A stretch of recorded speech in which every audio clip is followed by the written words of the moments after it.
Indramayu Pusinpo, Kuartir Daerah Jawa Barat, mendampingi Kuartir Cabang Indramayu mengadakan jumpa pers terkait 3 orang siswi Sekolah Dasar Negeri 1 Lajar Kecamatan Tugdana Kabupaten Indramayu, Jawa Barat meninggal dunia akibat tenggelam di Sungai Panarikan. Jumpa pers dilakukan guna meluruskan pemberitaan yang tersebar di beberapa media massa, di mana rata-rata media massa memberitakan insiden giat pengembangan diri sekolah diorientasikan sebagai dampak mengikuti kegiatan kepramukaan.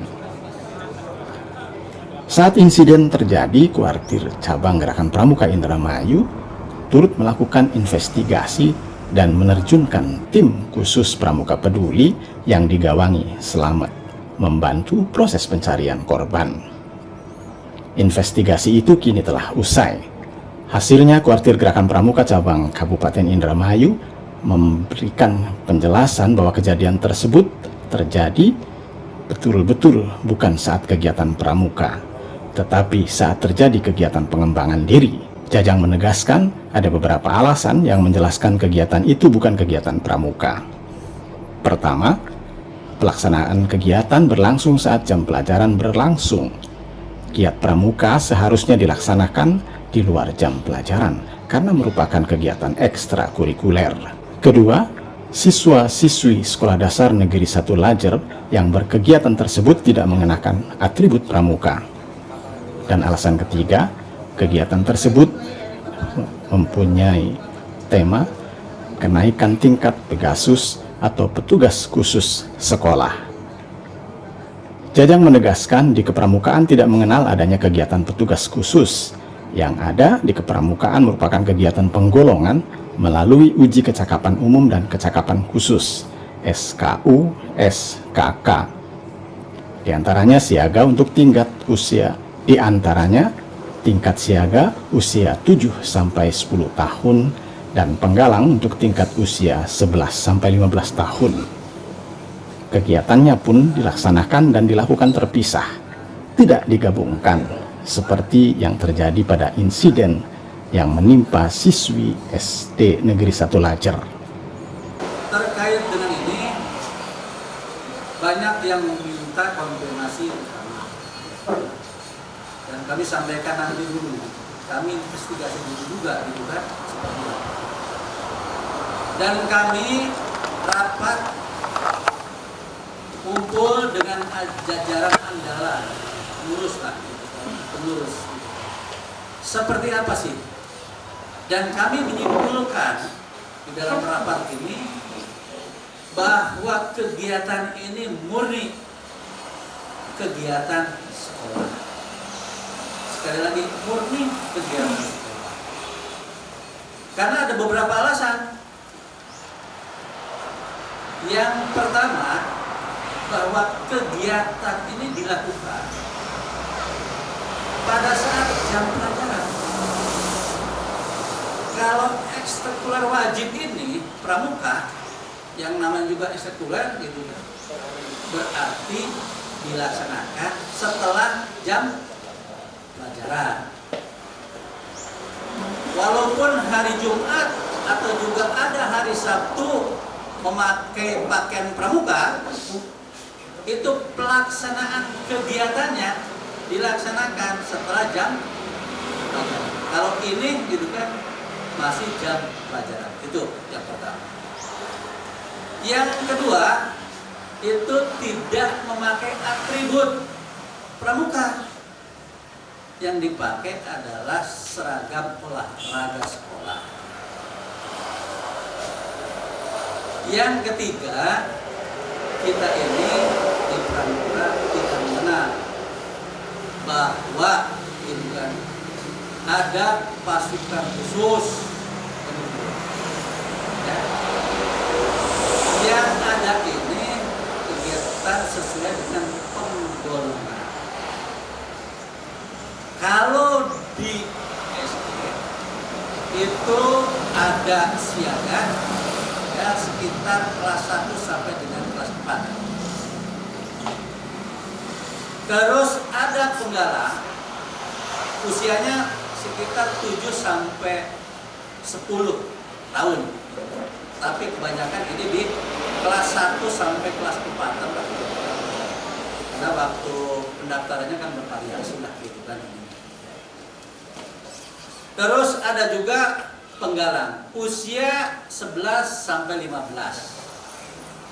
Jadi di sekolah SD itu mungkin kelas 5 atau kelas 6. Terus SMP kelas 2 gitu. Itu masih penggalang. Jadi kalau di SD itu ada 2, siaga dan penggalang. Dan ini tidak bisa berkegiatan, ini bisa. Ada masing-masing. Terkait dengan pertanyaan SKU, ini tidak ada SKU untuk Pasus. Yang ada itu syarat kecakapan umum untuk siaga, penggalang, penegak, pandega, seperti itu ininya. Nah, capaian pramuka yang tertinggi ini, kalau dia mengikuti, itu adalah siaga Garuda. Hal senada juga disampaikan Wakil Ketua Kuartir Gerakan Pramuka Jawa Barat, Baim Setiawan. Baim menyatakan sama seperti yang dipaparkan Ketua Kuartir Cabang Gerakan Pramuka Indramayu Jajang Sudrajat, insiden 3 siswi Sekolah Dasar Negeri 1 Lajer Tukdana Kabupaten Indramayu Jawa Barat tewas tenggelam di Sungai Penarikan tersebut bukan saat kegiatan pramuka.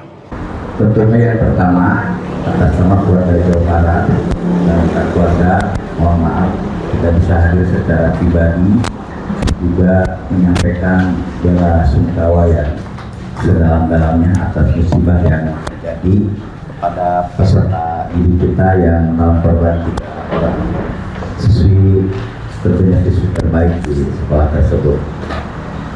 Tadi telah disampaikan oleh Kak Kuarkap bahwa itu tidak ada kaitan dengan kegiatan pramuka, alasannya sudah jelas. Yang viral juga kan tidak pakai atribut gerakan pramuka, dan di pramuka itu kan tidak ada istilah kelas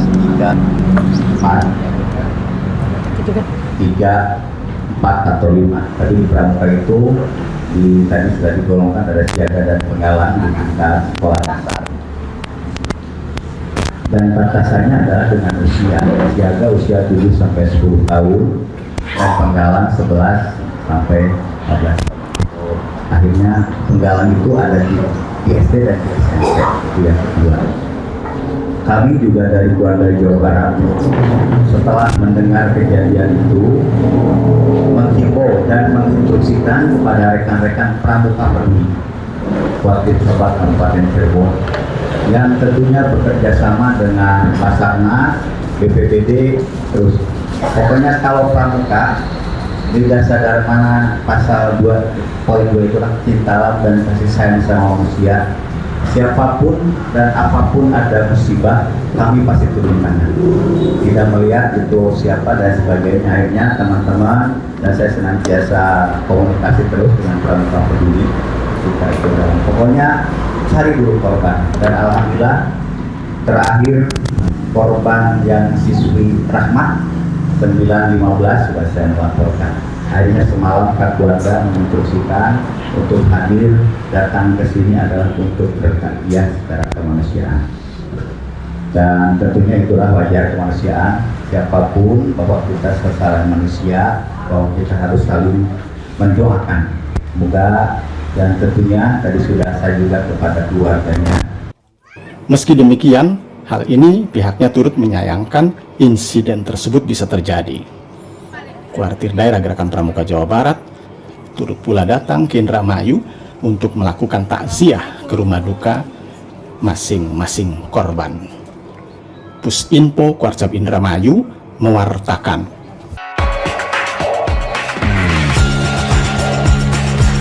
Jangan lupa subscribe, like, komen dan share YouTube Ayu Pramuka.